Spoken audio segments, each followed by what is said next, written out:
Neid asju ei ole kuigi palju, mis on veel tähtsamad arukateks, töökateks, ka terveteks ja rõõmsameelseteks, kellest on vanematel mitte ainult rahulolu, vaid ka tuge, kellesse võib uskuda, keda võib usaldada ja kelle puhul pole kahtlust, et nad suudavad edasi viia seda, mis vanematel õnnestus alustada ja ei jäta pooleli, ei lase kraavi joosta. Ühesõnaga, kõik vanemad hoolitsevad selle eest, et lapsed kasvaksid tarkadeks ja haritud inimesteks. See on väga raske. Ma ei ole näinud mitte kedagi, kellel oleks ükskõik, mis lastest saab. Ka need, kes paljude arvates ja nende enda arvates ka on juba üsna raskes olukorras, kus nad ei õnnestu enam välja rabeleda. Aga nendel kainetel hetkedel ütlevad, et kõige tähtsam on ikkagi, et lapsed kasvaksid teistsuguseks, kui mina olen. Saades aru sellest, mis on juhtunud, aga ei ole võimelised enam seda muutma. Ja nüüd ongi see asi, et tavaliselt ju arutatakse nendel teemadel ka niimoodi, et kõigepealt õigused. Selgub õigusel on natuke vähem. Siis kohustused, selgub kohustused on nii palju. Ja siis vastutus, selgub seda ei tahaks üldse. Me unustame teistpidi, ütleme kõigepealt on vastutus. Ja selleks, et vastutust kanda, selleks tuleb ju tegelikult täita oma kohustusi, aga kohustuste täitmiseks on vaja õigusi. Kui õigusi ei ole, siis ei saa kohustusi täita. Aga kui kohustused on täitmata, siis tegelikult vastutuse ju tegelikult ei saa. Muidu jutt seda keegi jutt.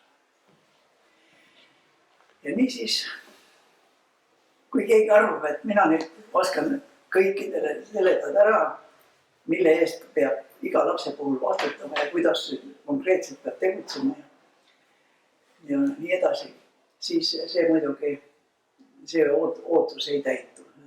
Põhimõtteliselt võimatu. Kõik lapsed on erilised, kõik kodud on erilised, kõik perekonnad on erilised. Muidugi võib ju rääkida ka, et üht-teist on ju ühist ka igal pool, aga siiski parim, mida me täna siin teha saame ja mida minu meelest niisugustes arutlustes nagu tänane põhimõtteliselt on võimalik teha, on see, et koos mõtiskleda selle lootusega, et järgnevatel päevadel, järgnevatel aastatel igaüks mõtleb niikuinii edasi. Ja kui mõni mõte läheb sügavamaks ja avaramaks, siis on ju isekäest. Ega keegi teine meie asemel oma lastes ei saa kasvatama tulla. Põhiline on kasvatus. Õpe on sekundaarne, kasvatus on primaarne. Põhiliselt ongi kasvatus. Ja kasvavad mitte lapsed, kasvavad tulevad kodanikud. Ja lapsed on nad ka ju ainult, ma ei tea, ÜRO laste õiguste konventsiooni mõttes, aga tegelikult poisid ja tüdrukud eri vanuses. Kõigil on oma huvid, kõigil on oma vajadused, kõigil on oma hirmud ka. Ja kus kohal huvid lõpevad ja vajadused algavad või vajadused lõpevad ja huvid algavad. Seda on huvitav vaadata, ehkki ei õnnestu enamasti teada saada.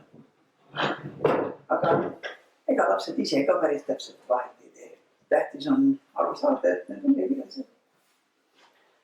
Mida rohkem on huve, mida sügavamad huvid, mida avaramad huvid, seda rohkem on inimesel tegemist, seda vähem on karta, et ta niisama mõlutab ja aega viidab, surnuks lööb. Ja seetõttu on meil kõigil ju ikkagi üsna oluline küsimus, kuidas teha nii, et lapsel oleks palju huvisid. Huvid kannavad. Igasugused huvid. Huvid iseenda suhtes, loodus, tuul ja vihm, jää ja lumi. Kuidas nad tekivad, miks nad niisugused on? Mis siis oleks, kui neid ei oleks? Kuidas, kus need vajalikud on ja mis nendest ohud on? Igast asjad. Kui inimesel on huvi enda ja teiste inimeste suhtes, looduse, kõige tehnika, energia suhtes ja maailma ruumi suhtes, siis pole vähematki kartust, et ta laseb aja raisku minna. Aga tervise kõrval just aeg ongi üks kõige kallimaid varasid. Aeg on ainuke ressurss, mis on põhimõtteliselt pöördumatu. Iga minut, iga päev, mis on läinud igavesti. Ja seetõttu on see vanemate üks vastutusvaldkond on, kuidas saavutada, et inimene oskaks hinnata aega. Aeg on kallis vara. Ja põnev asi on see, et inimesed ju arvestavad aega just nagu maakera tiirlemise ja pöörlemise põhjal, eks ole, ööpäev ja aasta, eks ole, jälle möödas varsti. No aga mis see inimesele korda läheb, tas maakera tiirleb ja pöörleb. Inimesed, võib lugeda, see on võimaldab natuke arvet pidada. Aga vanus, inimese vanus, sellest ei sõltu. Inimese ajaühikuks on sündmus. Mida tihedamalt on sündmus, mida kiiremini kulgeb aeg, mida pikem on elu. Inimene võib elada 2-3 elu paralleelselt, võib ühe ära lõpetada, uut elu alustada. Mõnigi on sellega hakkama saanud. Mõnikord tüütab elu ära, mõnikord muutub võimatuks. Pole võimalik jätkata seda, võib alustada uuesti. Ja võimalik, et ka tunduvalt paremini kukub välja. Aga aeg on kallis vara. Ja see on nüüd üks vastutusvaldkond. Ja teine, ma ütleksin, teine vastutusvaldkond on tervis. Kui te vaatate, kuidas seda tervist käsitatakse, siis isegi need, kellel on valgekitli kandmise õigus, ju käsitlevad peamiselt seda füüsilist. Tervist bioloogilises mõttes ja füüsilist tervist. Aga või tervise füüsilist osa. Aga rahvusvaheline terviseorganisatsioon käsitleb tervist füüsilise, vaimse ja sotsiaalse heaolu ühtsusena. Füüsiline, vaimne ja sotsiaalne koos on. Ma olen üliõpilastel mõnikord nii naljavilud pannud sõrmed niimoodi, just nagu tekib füüsiline, vaimne, sotsiaalne. Tähtis on see koht. Rääkida saame nendest kolmest, vaja on nende ühtsust. Nii nagu ka ju teadmised on väga tähtsad. Meil on vaja teada igast asju. Aga ja siis teab küll. Aga selleks, et teadmine muutuks väärtuseks, peab oskama teadmist kasutada. Ja siis peab aru ka saama, milles asi on, miks ja nii on. Mis siis oleks, kui oleks teisiti. Ja vaata, üks tähtis on jällegi teadmiste, oskuste, arusaamise ühtsus. Haritus, informeeritus ja kogemuse ühtsus. Nii kui üks nendest puudub, pole teistel erilist mõtet. Vaata, see on nüüd vastutusvaldkond, kuidas inimene hakkaks mõtlema.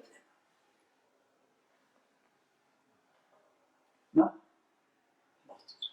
Võib rääkida küll, et vastutus mõne siis, aga kuidas sättida nii, et see sama väike inimene, kes sirgub, hakkaks oma peaga ise mõtlema. Aga ma olen käinud ju küll ja üliõpilastega mõnikord katseid teinud, on nendele jaganud välja üks väiksed märkmelehed esimesel loengul kohe ülikoolis. Ja öelnud, et kui te eksamile tulete ja arvestusele, siis võtke need kaasa. Aga mul on teile nüüd niisugune palve, et tuletage meelde, vaadake, kellel teie tuttavatest on väiksed lapsed ja nii kui ei lähete ju külla ja kui ei muud põhjust ei ole, siis minge kas või selle pärast. Niisuguse palve teile esitis. pange see lipik selle teetassi ääre alla ja tõmmake kriips keskele ja paremale poole tehke linnuke, kui seal vanemad või ükskõik kes on. Pöördub lapse poole mingi käsu või keeluga. Kus sa lähed? Tule siia, seisa paigale. Kellel ma rääkisin? Tule siia, istu ilusti. Ei isa seal. Ja nii edasi. Mingi käsk või keel, kes tekib paremal poole. Kui lapsega räägid see midagi muud, ükskõik midagi muud, siis tekib teisel poole. Kui nad tulevad eksamile, toovad mulle need lipid, mis te arvate, kummal pool kriips on rohkem? Linnukes. Küllalt palju on neid lipikuid, kus vasakul pole üldse ühtegi linnukest. Muud ei räägitagi kui ainult käsk või keel. Kalle, ükskord saad aru, mis ma räägin sulle või ei saa? Kellel ma rääkisin praegu parajasti? Sa ikka teed. Ja nii edasi, kõrgendatud häälega niimoodi muudkui räägid. Ja siis on mingi käsk, tule siia, mine sinna. Ja ühel päeval järsku selgub, et nüüd tekib küsimus, miks see laps iseseisev ei ole. Miks ta ei mõtle? Millal ta pidi, kuidas muud? Ja see on väga tõsine asi. Ma arvan, et niisugune lapse pidamine manipuleerimise objektiks on täiesti vastutustundetu tegevus. Ja siis lähevad kooli ja siis selgub, et kiusavad üksteist, on tigedad, pahurad, ei kuula vanemaid, ei kuula õpetajat, ei kuula vastast üksteist ka ei salli, käsutavad keelud. Ja kui keegi ei täida täpselt käsku, siis on vastu nina. Siis selgub, et väiksemad julgegi minna kooli. Siis tehakse programm, kiva, teate mis on see? Kiusamise vastane, kiva kool. Ja 1. septembril, juba hulk aastaid, sõlmitakse ju koolirahu. Kokkulepe, suur hulk inimesi, täiskasvanud inimesed, suured targad inimesed, kirjutavad alla koolirahu, järjekordne, igal aastal selgub, et peab koolirahu tegema. Ma ei tea, mis pärast peab sõdima. Ja kui sõda ei ole, no siis mis rahu septembri. Rahu sõlmitakse ikka siis, kui sõda käib, on lootuses sõda ära lõpetada. Aga sõda kestab edasi. Nii et järelikult siis rahuleping ei kehti. Igal aastal peab uue sõlmima. Ma ei tea, mis asi see on. Aga katsuge kodus, ma ei tea, siin oma kandis vähemalt nii teha, et lapsed ei sõdiks ja vanemad ei sõdi lastega, lapsed omavahel ka ei sõdi. Ja vaata nüüd, minu arvates on see vastutusala. Kuidas teha niimoodi, et laps tunnetaks siis ennast, austaks siis ennast, arvestaks ennast ja muidugi mõista siis ka teisi. See, kes ennast ei tunne, ennast ei arvesta ja nii edasi, see minu arvates ei tunne teisi.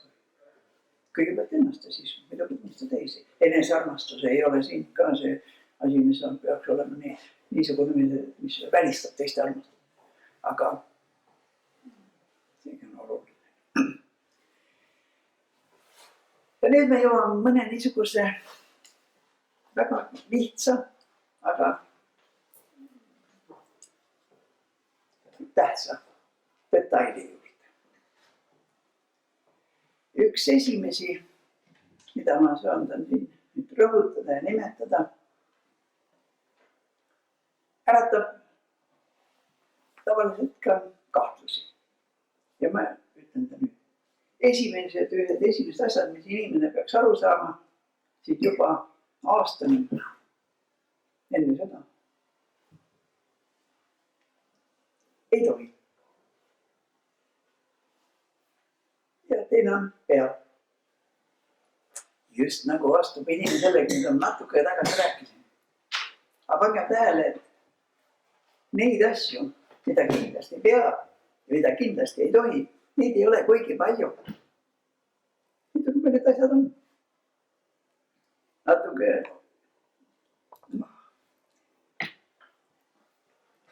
inimene peab kuidagi moodi välja jagama, mis on mõistlik. Mis on varsti juba 2 aastani ja niimoodi peab väga täpselt teadma, et igasugust terariistadega, pussnugade, kääridega, muude teravate asjadega ei tormata ringi kuskil, neid ei peab silvatama. Tikkudega ei mängi. Just naelu ja juukseklambrid ja straati elektripistiku ei topi. Pohvetikapist kristallvaase alla ei älgitse. Lahtse akna peal, rõdu peal ei roni. Mõned asjad on kehnatud ja kõigil vanemates, vanavanematel, õdedel, vendadel, kõik ühtemoodi, väga täpselt, kindlalt see asi selge. Keegi ei luba seda, mis on põhimõtteliselt keelatud. Ja siis on mõned asjad, mida kindlasti peab pesema. Mitte ainult käsi ja silmanurki, vaid ka mõned teised kohad. Ja mitte mõnikord, vaid iga kord. Mitte natuke, vaid küllalt palju. Ja on ka magaminek ja söömine. Ja veel on mõned asjad, mida kindlasti peab. Ja on mõned asjad, mida kindlasti ei tohi. Ja kui need asjad, kaks asja on väga selged, siis kõik muu on vaba. Lubatud on kõik, mis ei ole keelatud. Ja keelatud on mõned asjad. Kui võtad, nii kui on põhimõte teistpidi, lubatud on see, mis lubatud. Ja keelatud kõik, mis ei ole lubatud, laps vang. Tabad ära, kus vahe on? Väike asi, täiesti erinev olukord.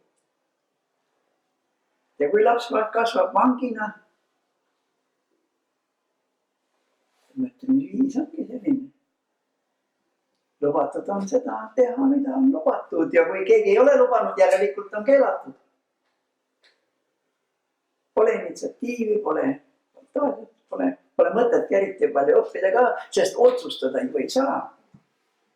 Sel juhul tuleb täita seda, mida kästud. Nii nagu kästud, siis kui kästud, sellest, mis kästud teha. Kori valmis. Kes tegi? Kes vastutab?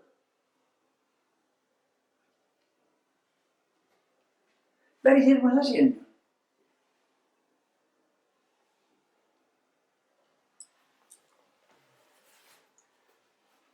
Ja käed laua peale ja ei vahi aknast välja. Ja kiiremini. Hakkas õudne juba või. Vabandust. Ma loodan, et teil on kooliaeg millest ära läinud. Ma peaaegu oleks pastaka käest juba ära. Mõtlesin küll. Ja noh, piinlikud näljad. Nälja tegemine ongi eriti raske asi, enamasti ei tule välja midagi. Aga siin tegelikult siin naerame läbi pisarate natuke. Siin mõned üks kuldreeglid. Ja esimene kuldreegel selles seoses on, et ära räägi lapsele seda, mida ta võiks ise välja mõelda. Aita teda avastada. Ära otsusta seda, mida laps võiks ise otsustada. Ma toon konkreetse näite ka selle mõtte juurde. Noh, niuke 4 aastal tahaks õue minna. Noh, vanaisa, ma tahan õue minna. Väga kena, mine. No ja nii, ja nüüd tekib 2 võimalust. Et nüüd üks tee on see, et vaata, nüüd paned jalga, nüüd paned selga, kindlad, siin on mütse ja paned siia. Oh, nüüd. Teine variant on see, et mis sa seal tegema hakkad siis õues. Noh, nii. Aga mis sa selga paned? Jalga, mis sa paned? Võib ju küsida, aga mitte rohkem. aga aruka lapse puhul pole seda vaja küsida ka ju. Ta läheb akna juurde, vaatab, kuidas vihma sajab või päike paistab või kuidas puuoksad liiguvad ja tuul puhub ja kui külm on ja uurib ühest aknast ja teisest aknast ja teeb endale asja selgeks ja siis hakkab mõtlema, ta võib ju tulla küsima, kas ma panen selle või kas see on paras või. Seda võib ju küsida tulla, öelda, et aga vaata, mis veel võiks olla. Ei maksa ütelda, et see on hea. Aga missugused variandid veel võiks olla. Kui on 2-3, ta valib nende hulgast sobiva ja las inimene mõtleb. Las inimene otsustab. Ei maksa otsustada tema asemel seda, mida ta on suuteline ise otsustama. Algul tuleb natukene vaeva näha. Seletada, et jagab ise ka välja, et kui õues sajab vihma, siis ei minda viltidega. Siis on vaja patikut. Ega sul laps lolli. Ja kui ta seal peakski eksima, siis võib natuke nalja teha ja küsida, et keda mõtlema ka hakkad, et milles asi on. Kuidas sa siis seda asja ei märganud. Kui sa mõtled, siis pead arvestama ka seda, mis sa välja mõtlesid. Ja natuke, paar korda ju saab natuke suunata. Ja edasi juba läheb oma peaga ilusti. Ja kogemust ei saa vahetada, kogemust ei saa anda keegi teine kuskil mõned. Kogemust tuleb ainult omandada. Inimene peab kogema. Kogemise kaudu tekib ette nägemise ja äratundmise võime. Ja kui ma siin enne sõrmed panin niimoodi, siis haritus, informeeritus ja kogemus. Kogemus on sama tähtis. Kui kogemust ei ole ette näha, ei näe ja ära ei tunne, mis nendest kasu on, pole me kasu midagi. Nii tekib ka kogemus ka. Ja kogemus tuleb võimaldada. Mida rohkem, seda rohkem. Kui vähenegi saab igal poole laps kaasa võtta. Ei maksa arvata, et ta ei näe mitte midagi. Väga hästi näeb, silmad on igal pool. Ja tänu sellele hakkab ta vahet tegema, mis on oluline ja ebaoluline. Kus kohal, kuidas käitutakse, jagab välja, mis on ilus ja inetu, sobib ja sobimatu, kohane ja kohatu. Ta võid rääkida seda palju tahes, aga ta peab kogema. Ja see on vastutusala. Ei saa teha inimest haritud inimeseks. On võimalik sättida nii, et ta kujuneb haritud inimeseks.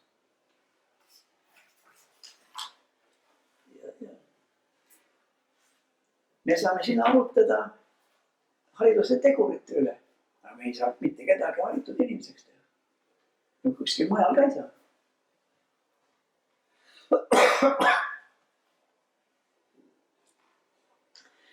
Ma toon veel mõned näited selle kohta, kuidas laps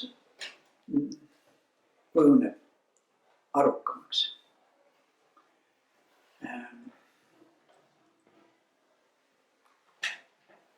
Kuidas riidesse panemine käib?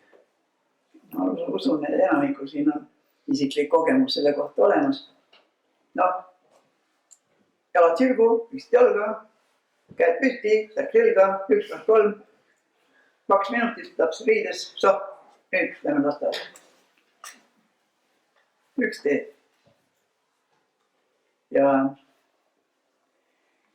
ma võin öelda või valjuhäälega välja öelda, mida enamik ma usun, kes vähegi lastega kokku on puutunud, teavad isegi. Lapsed tahavad mingis eas ise riide panna. Tahavad ise panna riides. No mis siis, et alupüksid pähe ja jalad mõlemad ühte säärde. Mis siis? Üks jalg läks õigesti. Selle eest saab kiita juba. Üks jalg on juba kohal. Proovi panna teine näin. Ja siis, ja nii edasi. Inimene proovib. Ja saab kiita kõige selle eest, mis tal hästi läheb ja mis kehvasti, ta saab ise ka aru, et peaks kehvasti. Proovib uuesti.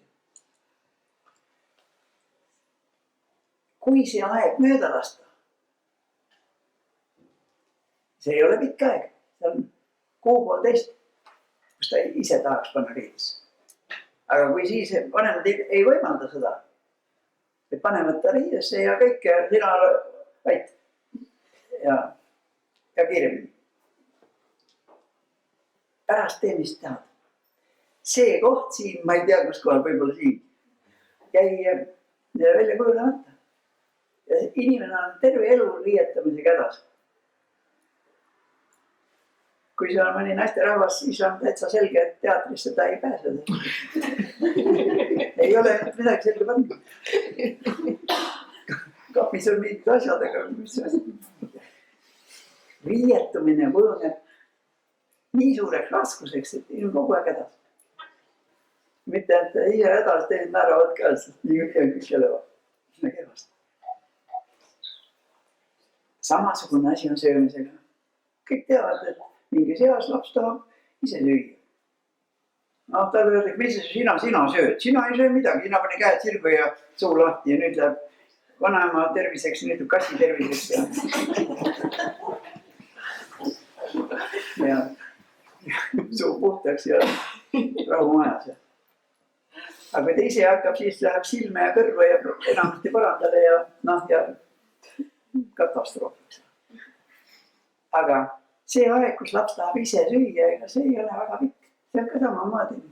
Mõni nädal ja kui öeldakse, et käed ilusti pane nüüd ja etikette ja ei ajad maha midagi. See öeldakse, pärast tee, mis tahad. Ei söö, siis mõtle seda. Ja kui see on nüüd mõni poisterahvas, siis ei imestada midagi, kui pärast külmkapi kõrvale nälga sureb.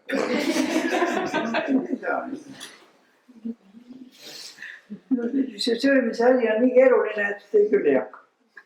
Näriks mingit leivatükki. Ka kõik.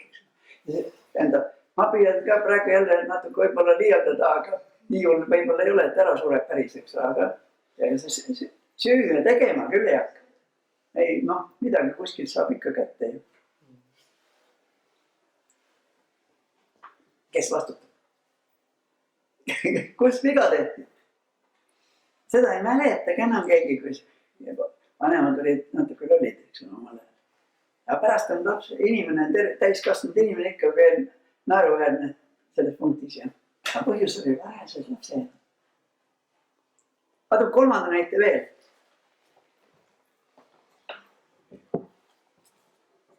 Põhimõtteliselt igal asjal on oma koht. Igal on oma koht. Tööriistad on oma koht ja noad, kahvlid, kodus köögis, tassid ja taldrikud ja igal asjal on oma koht. Nii kui mänguasjadel on ka oma koht. Autodel on, garaaž on siin ja ehitusmaterjalid seal ja nukud on nii ja asjad. Oma koht on asjad. Nii kui ei ole oma kohta. Nii. See aeg jällegi ei ole väga pikk. Aga kui see õige aeg jääb kasutamata, on inimene terve elu hädas. Kõik asjad on kogu aeg kadunud. Ehitusele ei maksa üldse minna, sest et ei ole mõtet seal massida. Tööriistad on kogu aeg kadunud. Oli aamer, oli õlla, ta jäi. Võtan kohe hommikul üks 6 aamrit kaasa. Oli igale poole üks aamrit. Saad natuke tööd ka teha.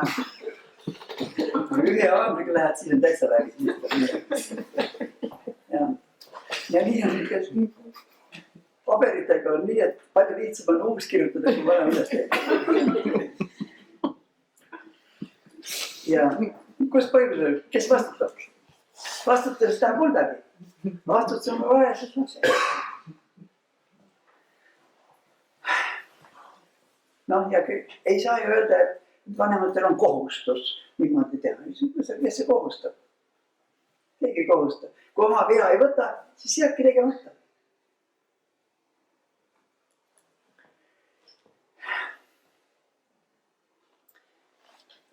Samas kui räägi on ka riietega veel, ühe näite toon, see on riiet.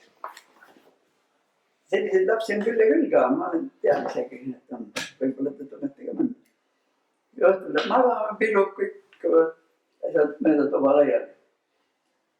Hommikul üks sukk on siin, teine on seal, püksid hoopis kadunud, sussid ja läinud, ei tea, kus nad on. Nii kui õhtul magama minemisel paned ilusti kõik üksteise jälle sussid tooli alla ja riided niimoodi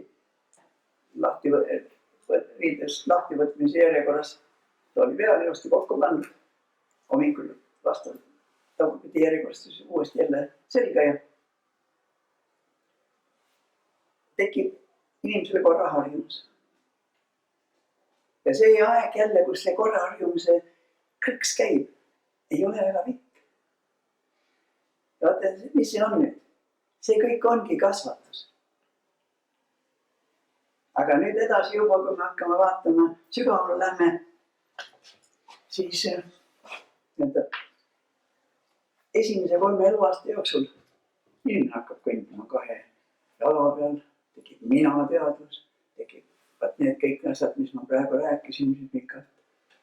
Tekib ka emakeel. Inimene suudab väljendada oma mõtteid, saab teistest aru ja suudab vait olla siis, kui teised inimesed parajasti räägivad ja küsib nii, et mõte on ka sees ja kui ta midagi räägib, siis tahab midagi öelda ka, mitte niisama ei plätra. Ja mõtestatud jutt, arukas inimene. Aga selle eelduseks on vabadus, kus sellest ohtlikumat asja kui vabadus enamik inimesi ei tea. Miks see vabadus nii ohtlik on? Vabadusega kaasneb õigus otsustada. Aga kes otsustab, see vastutab. Kes otsustab, see vastutab. Ja nüüd ongi mingi dilemma vanemate ees. No laps on väike, tema ei oska ju. Tema vastutada ei saa, järelikult ei tohi otsustada. Aga kui ta ei saa otsustada, siis ta ei kujunegi vastutustunnet tema sisse ja ta satubki jaamett ja närts.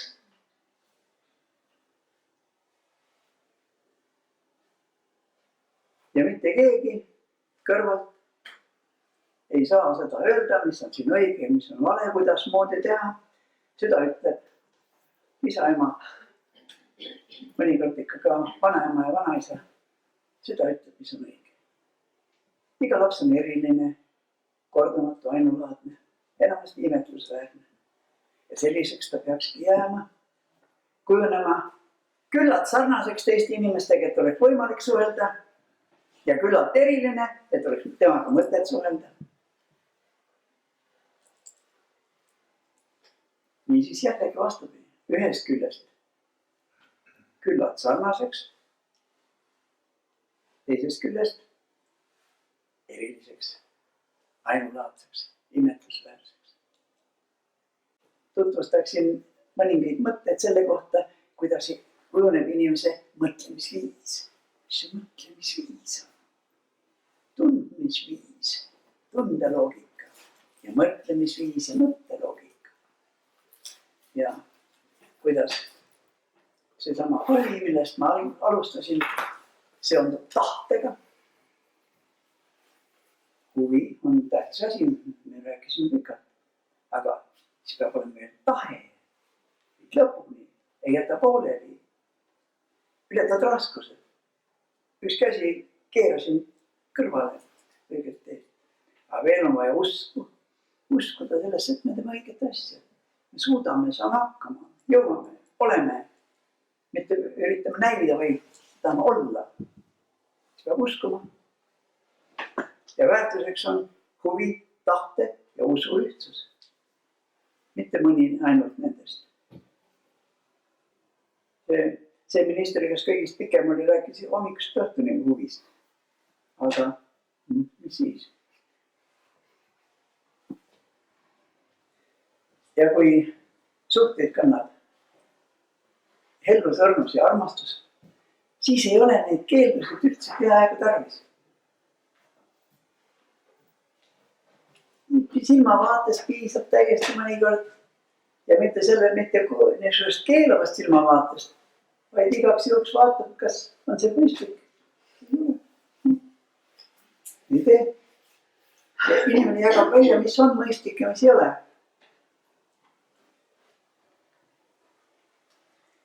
Ja ma olen oma lastega teinud ka selliseid katseid ka üksjagu. Ma olen riikraua tava peal, ma olen sellest jutustanud siin mõnigi kord ja kordan praegu vabandust, kui keegi on seda juba kuulnud. Ja näitan, et nad riikraud on juba võib kätte võtta igatpidi. Aga nüüd, kui me paneme pistiku siia teine, siis läheb kuumaks, ära nüüd enam puutus, kõrvetab, sa saad nii haiget, ära puutu. Ja siis ma näen teise tuppa, otsime seda Vietnami salju.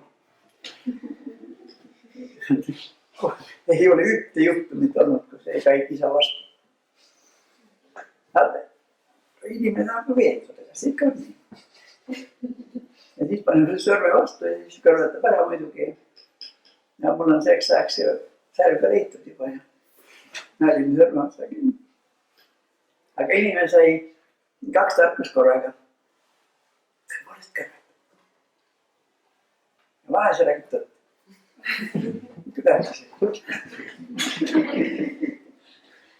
Ja edaspidi, kui see kogemus on inimesel olemas, siis teine jutt juba läheb nii, et veel on vaja kontrollida. Ja nüüd sai teada, et kõrvetab ja kuhume. Ja näiteks kui need tikud, ütleme 4-aastane, kui tekib see huvi tikude vastu kangesti, kui tähtis asi. Siis tasuks, minu arvates tasuks võtta 2-3 karpi ja siis kuskil kas lõkke juhal või kamina ees või kus on niimoodi. Ja ikkagi minu vabandused, kui ma nüüd mõnda daami siin kuidagi riivan, aga ütleme, et see on tikk. Siin ruumis muidugi ei ole nüüd, aga mõne mujal on. Naised võtavad tõmbavad niimoodi tikku. Oled näinud siuksed? Jah. Nii tuli on. Pöidla ja siis sõrme ja siis sõrme vastu tiku otsa ja niimoodi. Siis ei juhtu. Muidu niimoodi võib tikk katki minna ja siis lendab neid teab, kus väävli osa. Noh, tikk. Aga ja nüüd, kui lapsega näidata talle ette ja siis sa saad enda kätte, kui see päevel süttib, siis keerata külje peale niimoodi ja ei pruugi ära visata, ehmandada, ei ole midagi. Algul ta muidugi ehmandada, aga nüüd ikka oma käes ja paneb ilusti kaminasse. Jälle ja järgmise ja 2-30 tikku ära tõmbab, kannatus peab natuke olema, see inimene harjutab natuke. Varsti on nii ilusti selge ja pole mingit tahtmist minna sahvrisse vaikselt proovida, kuidas see tikk käima. Kui inimesel on huvi tekkinud, siis tuleb aidata tal see asi omandada ja näidata, las natuke kõrvetab ka. Noh, kas päris... Ühesõnaga ta peab teada saama, et tuli tõesti kõrvetab. Tuli üks süttib ja maja pole ära, kui mujal teed tuld, kui riidi all või kaminas või selleks ette nähtud kohas. Ja inimene saab aru, mis on ohtlik ja mis on vajalik, mis on ilus ja mis on inetu, mis on sobiv ja sobimatu. Ja ikka kordan, tähtis on mitte käskida ja keelata, tähtis on aidata inimene tasemele, kus ta suudab oma peaga mõtelda. Kui te vaatate haridusministeeriumi materjale, siis te näete seal ette nähtud teadmised, oskused, vilumused. Vilumused tekivad harjutamise teel, kui sa oskad ja siis muudkui harjutad, siis tekib vilumus. Arusaamist on vaja. Arusaamine põhineb mõteldes ja mõtestades, mitte harjutades. Noh, ma ei tea, kas minu silmad näevad seda, et oluline on teadmise oskus ja arusaamise ühtsus. Vilumused on, seevahetus öeldakse, teise seina najal. Vilumused võivad olla küll, miks mitte, väga kena, aga nad ei ole mõtlemise asemel. sügavus ja ulatus. Selle kohta öeldakse ju, et sügavuse kohta see on see pontteadmine. Millegi kohta pead teadma kõik, aga ulatuse kohta siis on plaatteadmine ja kõige kohta midagi. Kui millegi kohta tead kõik ja kõige kohta midagi, no siis on hästi. Siis on hästi, siis ei juhtu midagi hullu. Kindlus ja kahtlus. Kindluse tunde inimene saavutab ju kahtlust ületamise teel. Kui sa ei kahtle, siis ei tulegi kindlust käsi. Aga kui milleski ei ole kindel, siis ei saa isegi kahelda. Samamoodi on teadmiste süsteemsus ja komplekssus. Midagi, selleks, et midagi näha, pead vaatama küllalt paljudest külgedest. Mõnikord üliõpilastel on seda seletanud, joonistan üks mingist nelinurga tahvlil ja küsin, mis see on. Nelinurk, ma ei ole, ise panin teada täpselt. Teise sellise veel ja tõmban sellist sisse ja küsin, no ja see, mis on? No see on ümbrik. Ei ole. See on sama asi. Panevad on püramiidid. Üks on alt vaates, teine on tipust vaates. See on üle olulga. Mis see on? Ei ole, see on sama püramiid, et külje pealt vaates. Siis on üks keskele, see on ka püramiid, serva pealt vaates. Kõik on püramiidid, kõik on õiged. Ei saa öelda, et üks on vale. Kõik on õiged. Et midagi näha tuleb leida küllalt palju vaatepunkte. Ja kui inimene ei ole harjunud ükskõik mida vaatama nii, et ta näeks ka, see tähendab, et oskaks vaadata küllalt paljudest vaatepunktidest. Küsimus, kes vastutab, et inimene raske vastab? Ei tea kuldagi vastutust. Ja see mõte, kui see lapsele pähendatud jõuab ja kui ta hakkab aru saama, et tegutseda võid üksi ka. Teed, mis tahad, aga tulemusi on võimalik saavutada üksnes koostöös. Selles niisuguses tegevuses, kus vastastikku luuakse üksteisele edu saavutamiseks vajalik eeldus. Aga selleks, et tõesti midagi saavutada, siis pead keskenduma. Ja keskendume siis saaks ka pühenduma. Aga see tähendab, et loobuma paljudest asjadest, mis su aja muidu ära raiskavad. Ja kui ei suuda loobuda, siis ei saa pühenduda. Kui ei pühendu, mitte midagi suurt ei saavuta. Kes paneb selle mõtte lapsele pähe? Kuidas ta hakkaks aru saama, et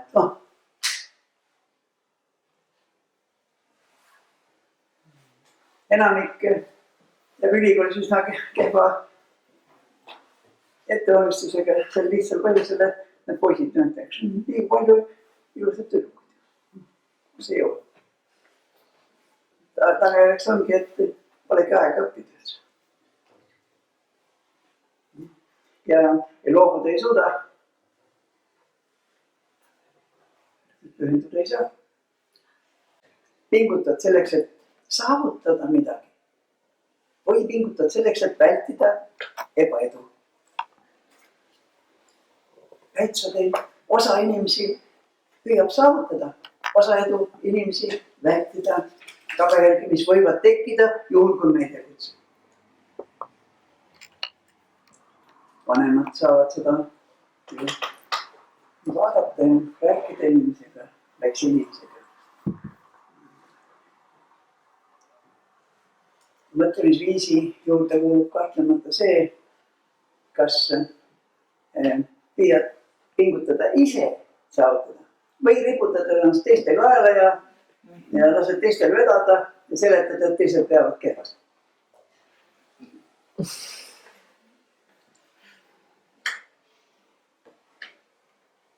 Mõtlemisviisi hulka kuulub see näiteks, et näiteks rikkamaks saab ikkagi üksnes see, kes on küllalt helde. Ja mitte ei ole sellest, et jagad oma asjad ära ja siis laiutad käsi ja arvad, et oled rikas. Rikkuse allikaks on mitte materiaalsed väärtused, vaid ka mitte materiaalsed väärtused. Ja kui me praegu mõtiskleme, siis me kõik saime selle võrra rikkamaks, juhul kui tundus mõni mõte tähelepanuväärne. ma ütlen paar niisugust mõtet, mis mulle tundub, et võiksid veel kasuks tulla. Ja esimene on võib-olla isegi üks kõige tähtsamaid mõtteid üldse. Ikka rahvuslikuks põhirikkuseks üldse Eesti riigis ja kogu Eesti rahvale. Rahvuslik põhirikkus on anne, andekus. See, mille poolest looja on kellelegi helde olnud.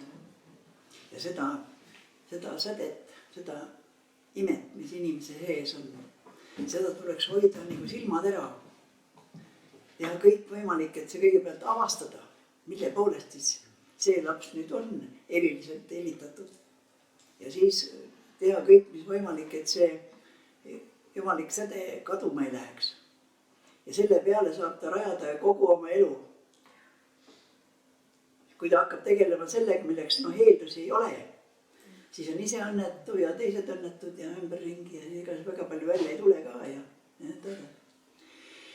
Nüüd teine mõte, mis võib-olla ka väärib rõhutamist, on see, et inimese arengumehhanismiks on looming.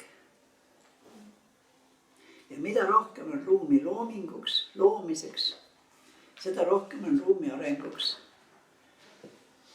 Teksti looming, rõiva looming, toidu looming, mängu looming, looming igas elu hetkes. Iga sõna võib olla looming. Ja kui kõik suhtuvad loomingusse niisuguse hella hoolega ja tunnustusega ja kõik vajavad tunnustust, lapsed vajavad ka tunnustust ju. Aga pangem tähele seda õnnetut asjaolu. Ka lasteaias ja koolis igal pool on ju, kell käib jälle ja tund läbi ja enamasti jääb kõik pooleli. Valmis ei saa sult midagi. Aga tunnustust saab selle eest, mis on valmis. Siis saab tunnustust. Poolel olevast ei saa midagi. Tegime kõik, eks ole. Ja seetõttu oleks väga-väga vaja aidata last ikka sinnamaani, kus ta saaks oma selle asja valmis, mis ta tegi. Ja siis kõik vajavad tunnustust, aga imestamine mõjub eriti hästi. Imestamine, kuidas nii tark tüdruk. Uskumatu kui ilus asi. Ja silmaga näha, kuidas tiivad tekivad. Ja looming, veel kord looming. Ja põnev asi on ju see, et loomingu eelduseks on vabadus. Aga vabaduse kasutamise eelduseks on kord. Ja kui on korralagedus, siis ei saa luua ka. Nii et võta nüüd kinni, kus on siis piir ja kus on mõõt. Ja selleks ma soovin siis pedagoogilist loomingut. Jõudu kõigile. Oli tore kohtumine. Aitäh!